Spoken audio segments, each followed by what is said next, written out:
मुसलमानों, कान और आंख दोनों खोलो, गुलाम सरवर की बात सुनो, नहीं तो तुम सुनाने और बोलने के लायक नहीं रह पाओगे।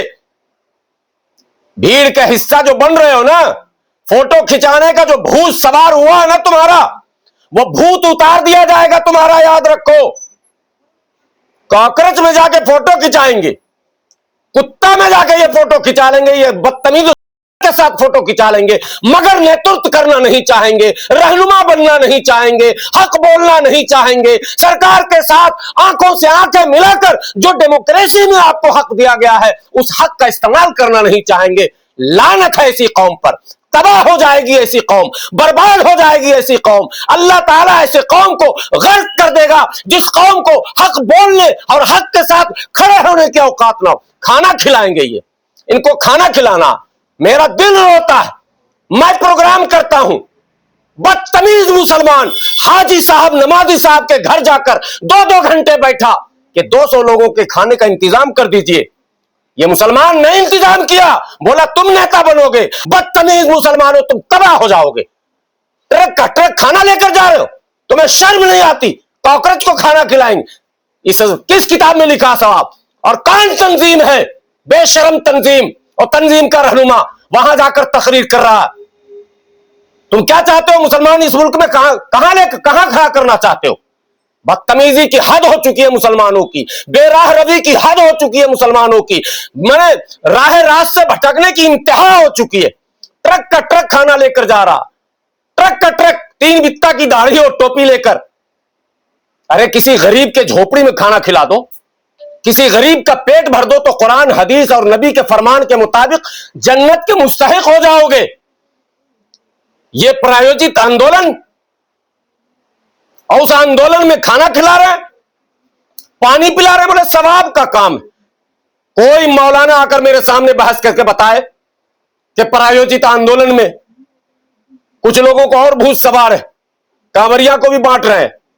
सारे वीडियो आ रहे हैं, लोग कांवरिया वाले हाथ मार के हटा रहे हैं, अरे मुसलमान तुम्हारा नहीं लेंगे, फिर भी बांट रहे हैं टोपी कुर्ता पहनकर। अरे भाई, कभी कभी पॉलिसियां चेंज करनी पड़ती, तरीके बदलने पड़ते हैं, उसूल चेंज करने पड़ते हैं, इसीलिए तो मशावरत की बात आती है। लेकिन जामिया में 100% स्टूडेंट थे। कैंपस में घुसकर पुलिस ने जबरदस्त पिटाई की, यहां तक के आंख निकल के बाहर आ गया, बाथरूम के दरवाजे तोड़े गए। राहुल गांधी धरना पर क्यों नहीं बैठे? सवाल कौन पूछेगा? मुसलमान तो पूछेगा नहीं, ये तो खत्म है, खेल खत्म है इसका। मुसलमान के इस देश में खेले खत्म कर दिया इस संगठन ने, सवाल नहीं पूछने लायक छोड़ा। राहुल गांधी क्यों नहीं धरने पर बैठे? अखिलेश यादव क्यों नहीं धरने पर बैठे? केजरीवाल और संजय सिंह क्यों नहीं धरने पर बैठे? यह सवाल बना हुआ रहेगा, और हम जैसे लोग मरते मरते जेल जाते जाते ये सवाल पूछता ही रहूंगा। मैं भूख हड़ताल पर बैठूंगा जब तक देशद्रोह का मुकदमा दर्ज नहीं होगा, और दीपके की प्रॉपर्टी पर जब तक बुलडोजर नहीं चलेगा। और क्यों नहीं चलेगा? और उस पर नहीं चलेगा तो फिर हम पर क्यों चलेगा? यही तो मुद्दा है यार। ऐसे थोड़ा डेमोक्रेसी चलेगा? नहीं चलता ऐसे देश। मेरे मौलाना पर आप बुलडोजर चलाओगे? मेरे लीडरों पर बुलडोजर चलाओगे? मेरे बोलने वालों पर बुलडोजर चलाओगे? मेरे अधिकार की बात करने वालों पर बुलडोजर चलाओगे?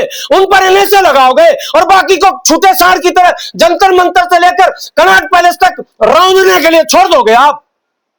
कनॉट पैलेस को रौंद दिया कल परसों इन लोगों ने, पूरे दिल्ली को अस्त व्यस्त कर दिया, 20 मेट्रो स्टेशन बंद करने पड़े। डेमोक्रेसी की बात करने वालों बेशर्मो, डेमोक्रेसी वन वे चलेगा, डेमोक्रेसी वन वे होगा।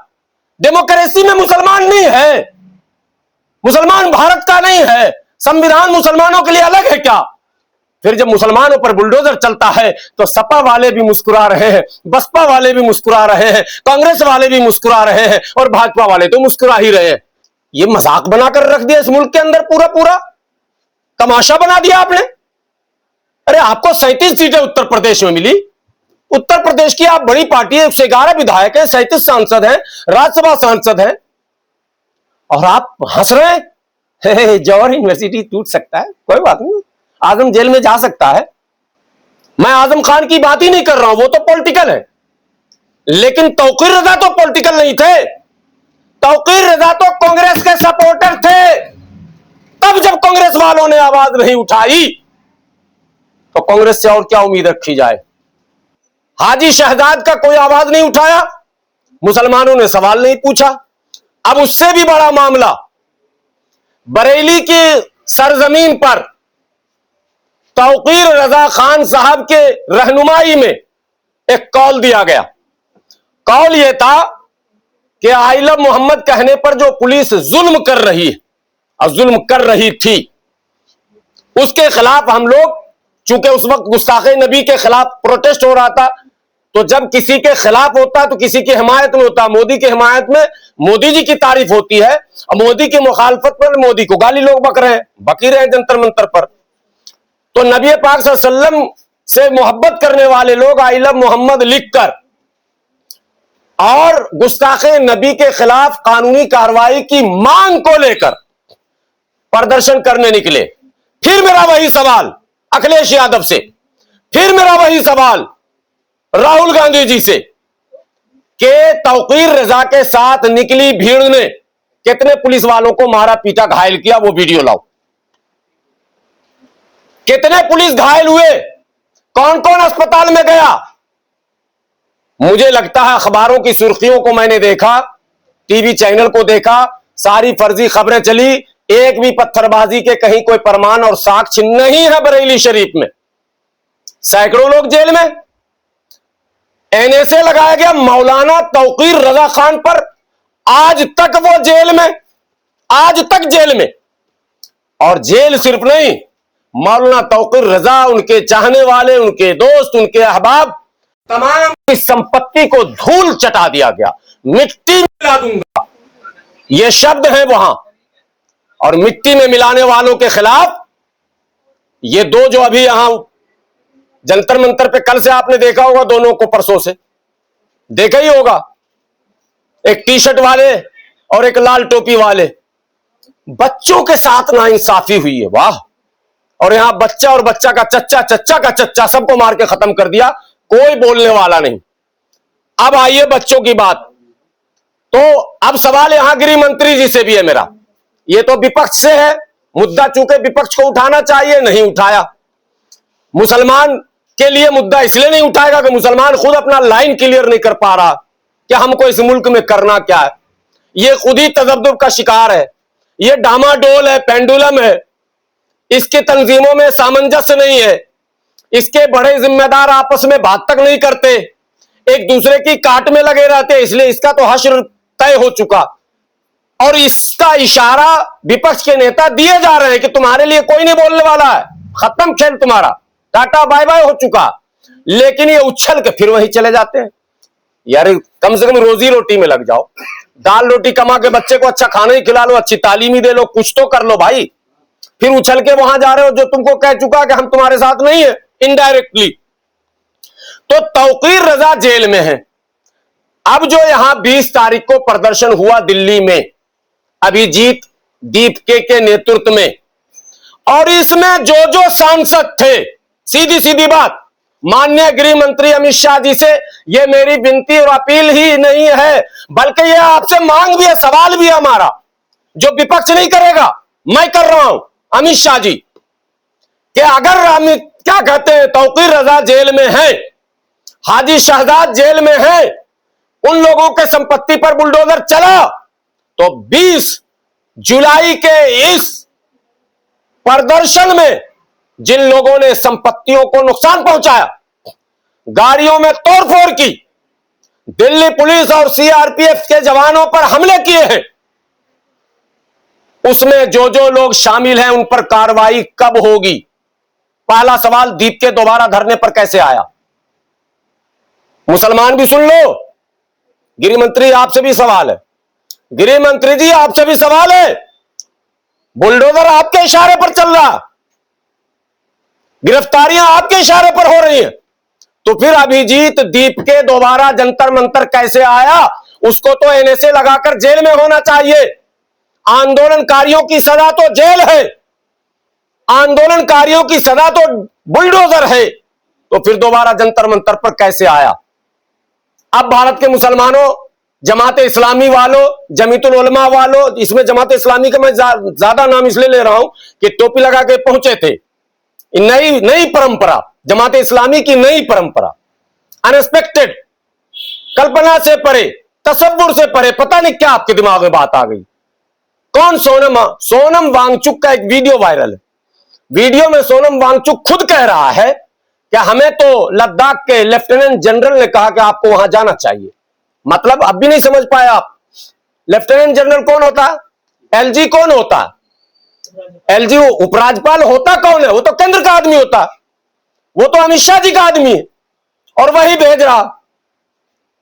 ये बात मैंने धरने के पहले ही दिन कहा था। वो वीडियो है, मैं नहीं कर रहा अपनी तरफ से, मैं वीडियो सुनवा दूंगा, आप लोग को प्रोवाइड कर दूंगा, जिसमें सोनम वांगचुक खुद कह रहे हैं कि हमें एलजी साहब ने कहा कि जाना चाहिए, बच्चों के भविष्य का मामला है, जाना चाहिए आपको। समझ में बात आ जानी चाहिए। मुसलमान को समझ में आएगा जब सब कुछ लूट जाएगा, तब होश में आएगा। सब कुछ लुटा के होश में आए तो क्या किए, और दिन में अगर जंतर मंतर पे चिराग जलाए तो क्या किए। मेरा सवाल ये जो है, इस सवाल पर मैं मुसलमानों का रिएक्शन चाहता हूं। जो लोग जंतर मंतर पर टोपी लगाकर गए, उनके बारे में भी मैं रिएक्शन चाहता हूं कि तौकीर रजा जेल में तो अभिजीत दीप के दोबारा जंतर मंतर पर कैसे, संजय सिंह दोबारा जंतर मंतर पर कैसे। तौकीर रजा कद में पद में बड़े हैं हमारी नजर में और संविधान की नजर में, या संजय सिंह होंगे एक सांसद राज्यसभा। तौकीर रजा को पूरे भारत के मुसलमानों का वो एक बड़े वर्ग के लोगों का वो मजहबी पेशवा है, और उनके साथ पिटाई ठोकाई और पूरे घर में तबाह बर्बादी। और संजय सिंह और बाकी जो भी नेता, ये चंद्रशेखर रावण, ये सब थे। मुकदमा सब पर अगर नहीं हुआ तो हम मानेंगे कि मौजूदा सरकार जानबूझकर डेमोक्रेसी में दो तरह के कानून चलाना चाहती है, मुसलमानों के लिए अलग और नॉन मुस्लिमों के लिए अलग, वरना मतलब ही नहीं बनता। तौकीर रजा के जेल जाने का कोई लॉजिक ही नहीं बनता। कोई लाठी डंडा नहीं, कोई हथियार नहीं, कोई मुठभेड़ नहीं, कोई हमले नहीं, कोई तोड़फोड़ नहीं। यहां तो पूरा बैरिकेड तोड़ तोड़ के लोग पार्लियामेंट तक पहुंच गए। कितने बैरिकेड तोड़े, पुलिस से जबरदस्त मतलब हाथापाई, लगभग 5 दर्जन पुलिस घायल है, 3 आईएएस घायल हैं, आईपीएस घायल हैं। ये मैं कह रहा हूं, जो डेटा आया पुलिस का। बरेली में कितने घायल थे पुलिस वाले? एक भी नहीं। फिर ये घायल करने वालों का जिम्मेदार कौन? मुकदमा क्यों नहीं, गिरफ्तारी क्यों नहीं, फिर जंतर मंतर पर दोबारा धरना क्यों? यह सवाल सरकार से हमारा। क्यों सवाल है? अब सवाल इसलिए है कि सीए एनआरसी का भी आंदोलन हुआ था, आपको पता है। सीए एनआरसी के आंदोलन में उमर खालिद ने क्या किया था, शर्जील इमाम ने क्या किया था, शफूरा जरगर ने क्या किया था, खालिद सैफी ने क्या किया था। जामिया में छात्रों की बात कर रहे थे राहुल गांधी जी, कल अखिलेश जी भी कर रहे थे, संजय सिंह जी भी कर रहे थे। जामिया में जिन छात्रों को पुलिस ने पीटा है, और आप लोग भूल गए क्या? अरे भाई, जामिया में कोई डुप्लीकेट, यहां तो डुप्लीकेट सब पहुंचा हुआ, यहां तो 150 छात्र है, बाकी सब डुप्लीकेट है, टोटल डुप्लीकेट, प्रायोजित। लेकिन जामिया में 100% स्टूडेंट थे। कैंपस में घुसकर पुलिस ने जबरदस्त पिटाई की, यहां तक के आंख निकल के बाहर आ गया, बाथरूम के दरवाजे तोड़े गए। राहुल गांधी धरना पर क्यों नहीं बैठे? सवाल कौन पूछेगा? मुसलमान तो पूछेगा नहीं, ये तो खत्म है, खेल खत्म है इसका। मुसलमान के इस देश में खेले खत्म कर दिया इस संगठन ने, सवाल नहीं पूछने लायक छोड़ा। राहुल गांधी क्यों नहीं धरने पर बैठे? अखिलेश यादव क्यों नहीं धरने पर बैठे? केजरीवाल और संजय सिंह क्यों नहीं धरने पर बैठे? यह सवाल बना हुआ रहेगा, और हम जैसे लोग मरते मरते जेल जाते जाते यह सवाल पूछता ही रहूंगा, छोड़ूंगा नहीं मैं पीछा। जो ओरिजिनल स्टूडेंट था हमारा जामिया का, ओरिजिनल, जिसके पास बैचेस थे, पास था, कैंपस के अंदर था, लाइब्रेरी में पढ़ रहा था, लाइब्रेरी में घुसकर पीटा गया, कोई सवाल नहीं। और ये ऑकरच कॉकरच के लिए धरने पर बैठ रहे हो तुम। तमाशा और ड्रामा हो रहा है डेमोक्रेसी में, और मिल के आप तमाशा और ड्रामा कर रहे हैं। सरकार भी मेरे खिलाफ, विपक्ष भी मेरे खिलाफ, फिर भी ये तंजीमें समझ नहीं रही, फिर भी ये तंजीम बेशर्म की तरह वहां पहुंच गई। मैं तंजीम से ही पूछता हूं, एक वीडियो दे दो जिसमें राहुल गांधी धरने पर हो या जामिया में लाठीचार्ज के खिलाफ आंदोलन की बात की हो, केजरीवाल ने किया हो, अखिलेश ने किया हो। फिर आपको अकल नहीं, मतलब दुनिया की अकल लेकर मैं ही पैदा हो गया। आपको इतनी तमीज नहीं कि जो मेरे लिए आवाज नहीं उठाता, जो मेरे खिलाफ साजिशों में सरकार का साझीदार रहता, सरकार के साथ रहता, साथ है ये। संजय सिंह ने बोला, देखिए चोर चोर मौसेरा भाई सब बोलेगा, अभी राहुल गांधी भी बोलेंगे। संजय सिंह ने कहा कि राहुल गांधी मोदी जी के इशारे पर धरने पर बैठे, और मैं कह रहा हूं कि आम आदमी पार्टी वाले भी मोदी जी के इशारे पर गए थे। भैया सब तो उसी के इशारे पर चल रहे हो। अगर सच हो और डेमोक्रेसी पे बिलीव करते हो तो भेदभाव क्यों? आप सभी को पता है, लखनऊ से एक आदेश फरमान जारी हुआ, मौलाना मोहम्मद अली जौहर यूनिवर्सिटी रामपुर 38 बिल्डिंगों को डिमोलिश किया जाएगा। वहां बच्चे हैं या भूत हैं? जौहर यूनिवर्सिटी में बच्चे पढ़ रहे हैं या भूत पढ़ रहे हैं? छात्र हैं, भारत के भविष्य हैं। धरने पर बैठे संजय सिंह, धरने पर बैठे क्या कहते हैं राहुल गांधी, धरने पर बैठे अखिलेश यादव। क्यों नहीं? किस दिन का इंतजार? ओ खुदा करे कि हसीनों के बाप मर जाएं, मौत का बहाना और हम उनके घर जाएं। जब बुलडोजर चल जाएगा तो ये बेशर्म लोग जाएंगे और ये बेशर्म मुसलमान को, ये निकम्मे मुसलमान को, ये खत्म मुसलमान को जाके समझाएंगे, सरकार बदलोगे नहीं तो तुम नहीं बदल पाओगे, सरकार बदल दो, हम फिर बनवा देंगे। ये तो तोड़ेगा ही तोड़ेगा तुम्हारा। क्यों? तुम्हारा क्यों नहीं तोड़ेगा भाई? हमारा क्यों तोड़ेगा? ये सवाल है ना। इलीगल कंस्ट्रक्शन और नक्शा के बगैर पास किए हुए अगर यूनिवर्सिटी, कॉलेज और अस्पताल की बात हो, 90% है, 90% बगैर नक्शे के स्कूल, अस्पताल, सरकारी इमारतें और यूनिवर्सिटी में इमारतें बनी हुई है। 90, 10% नहीं कर रहा हूं, 90% इलीगल कंस्ट्रक्शन है जिसका नक्शा पास नहीं है। और लखनऊ के बारे में किसी ने बताया कि 93% लखनऊ बगैर नक्शे के। अब क्या करोगे? लखनऊ शहर को भी वीरान करोगे? बहुत सारे सवाल हैं। सवाल मुसलमानों का एक मिजाज बना दिया गया, इन तंजीमों ने बनाया और इन पार्टी वालों ने, कि बस खाली मोदी को बोलो। अरे भाई खेल समझो, मोदी को बोलने का हक नहीं है आपको, बोलो भी मत बोलो। एक कहावत है, जिसकी बंदरिया वही नचाए, सुना ना आप लोगों ने? ये सुना कि नहीं, जिसकी बंदरिया वही नचाए? अरे भाई ये बंदरिया किसकी? हमारी तो है नहीं, हमने तो वोट ही नहीं दिया। मुसलमानों ने तो भाजपा को वोट दिया ही नहीं। पहली बार एक मौका मिला था, चाहे वो परायोजित था या सुनियोजित था, मुसलमान कम से कम अपने आप को इससे अलग कर लेता, लाठी डंडे में वो फंसता, और हम आज बोलते डंके की चोट पर जो बोल रहे हैं कि भाई इतना कुछ अभिजीत दीपके को क्यों छोड़ा। मेरी मांग है अभिजीत दीपके पर राष्ट्रद्रोह का मुकदमा करके एनएसए लगाकर उसको जेल में डाला जाए। संजय सिंह पर भी मुकदमा किया जाए, चंद्रशेखर रावत, मुसलमान को फिर बुरा लग रहा होगा, लेकिन मैं चूंकि आपने हाजी शहजाद के साथ किया, चूंकि मैं कह रहा हूं हाजी शहजाद के साथ आपने वो काम किया आंदोलन करने के कारण, चूंकि आपने तौकीर रजा के साथ वो काम किया आंदोलन करने के कारण, इसलिए इस आंदोलन में जो जो लोग सड़क पर थे, जो लोग थे, चाहे डिंपल भाभी हो या अखिलेश भैया हो, मुकदमा एनएसए में करना पड़ेगा। और नहीं तो 2-4 दिन देखने के बाद जेल तो मुझे जाना, ये पता है, मेरा तो लिखा हुआ, मैं भूख हड़ताल पर बैठूंगा जब तक देशद्रोह का मुकदमा दर्ज नहीं होगा और दीपके की प्रॉपर्टी पर जब तक बुलडोजर नहीं चलेगा। और क्यों नहीं चलेगा? और उस पर नहीं चलेगा तो फिर हम पर क्यों चलेगा? यही तो मुद्दा है यार। ऐसे थोड़ा डेमोक्रेसी चलेगा? नहीं चलता ऐसे देश। मेरे मौलाना पर आप बुलडोजर चलाओगे? मेरे लीडरों पर बुलडोजर चलाओगे? मेरे बोलने वालों पर बुलडोजर चलाओगे? मेरे अधिकार की बात करने वालों पर बुलडोजर चलाओगे? उन पर एनएसए लगाओगे और बाकी को छूटे सार की तरह जंतर मंतर से लेकर कनॉट पैलेस तक रौंदने के लिए छोड़ दोगे आप? कनॉट पैलेस को रौंद दिया कल परसों इन लोगों ने, पूरे दिल्ली को अस्त व्यस्त कर दिया, 20 मेट्रो स्टेशन बंद करने पड़े, सारी पुलिस को मुशक्कत करनी पड़ी।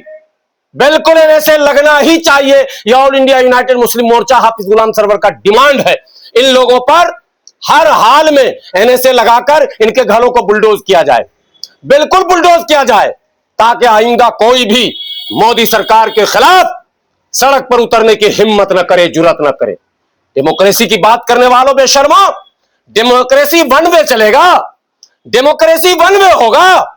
डेमोक्रेसी में मुसलमान नहीं है, मुसलमान भारत का नहीं है, संविधान मुसलमानों के लिए अलग है क्या? फिर जब मुसलमानों पर बुलडोजर चलता है तो सपा वाले भी मुस्कुरा रहे हैं, बसपा वाले भी मुस्कुरा रहे हैं, कांग्रेस वाले भी मुस्कुरा रहे हैं और भाजपा वाले तो मुस्कुरा ही रहे हैं। भैया ऐसे नहीं चलेगा, ऐसे डेमोक्रेसी से काम नहीं चलेगा जो तुम चाहते हो। हम तो वो डेमोक्रेसी चाहते हैं जो भारत का संविधान चाहता है। तुम्हारा डेमोक्रेसी तुमको मुबारक हो, तुम्हारे डेमोक्रेसी ने आज तुम्हें कटघरे में लाया है। और मैं मुसलमानों से अपील करता हूं, वो खाना खिलाने वाले, पानी पिलाने वालों से, 2 से 3 दिन में मैं वेट करता हूं, मैं भूख हड़ताल पर बैठूंगा। और आज मैं मेल करता हूं, जब तक आंदोलनकारियों पर बुलडोजर न चल जाए, इन पर एनएसए न लग जाए, तब तक मैं भूख हड़ताल पर हूं, चाहे मर जाऊं वहीं। अब मैं देखता हूं कौन तंजीम मेरे साथ आती, कौन तंजीम आती है मेरे साथ, कौन खाना बांटने वाला आता है, कौन मुसलमान क्या सोचता, यह भी देखना पड़ेगा। अब ये मजाक बनाकर रख दिया इस मुल्क के अंदर, पूरा पूरा तमाशा बना दिया आपने। अरे आपको 37 सीटें उत्तर प्रदेश में मिली, उत्तर प्रदेश की आप बड़ी पार्टी है, 111 विधायक है, 37 सांसद हैं, राज्यसभा सांसद हैं, और आप हंस रहे हैं। जौहर यूनिवर्सिटी टूट सकता है, कोई बात नहीं, आजम जेल में जा सकता है, तौकीर रिजा भी मर सकता है, फिर अखिलेश भी जिंदा नहीं रह सकता। अखिलेश जिंदा है सिर्फ हमारी वोट से। इसलिए मैं मुसलमानों से कहता हूं, मैं तो बड़ी अजीब जगह पर आकर खड़ा हो गया हूं। मैं खुद कई बार पूरी रात सो नहीं पाता हूं कि मैं कहां खड़ा हूं। मैं चाहता हूं डेमोक्रेसी रहे, मैं चाहता हूं लोकतंत्र रहे, मैं चाहता हूं प्यार रहे, मैं चाहता हूं भाईचारा रहे, मैं चाहता हूं हिंदू मुस्लिम मिलकर रहे। लेकिन जब फिर ये सारी कहानियां आती है तो लगता है ओवैसी साहब और अयूब साहब फिर मुस्लिम पार्टी रहे, फिर हिंदू मुस्लिम ही हो जाए, यही आके खड़ा होना पड़ता, यही आके खड़ा होना, ये मजबूर हो जाते हैं लोग। और वो मुसलमानों की भीड़ देख रहे हो ना ओवैसी साहब के पास, वो इसी सोच के मुसलमान जा रहे हैं, जिनके पास आपने रास्ता नहीं रखा।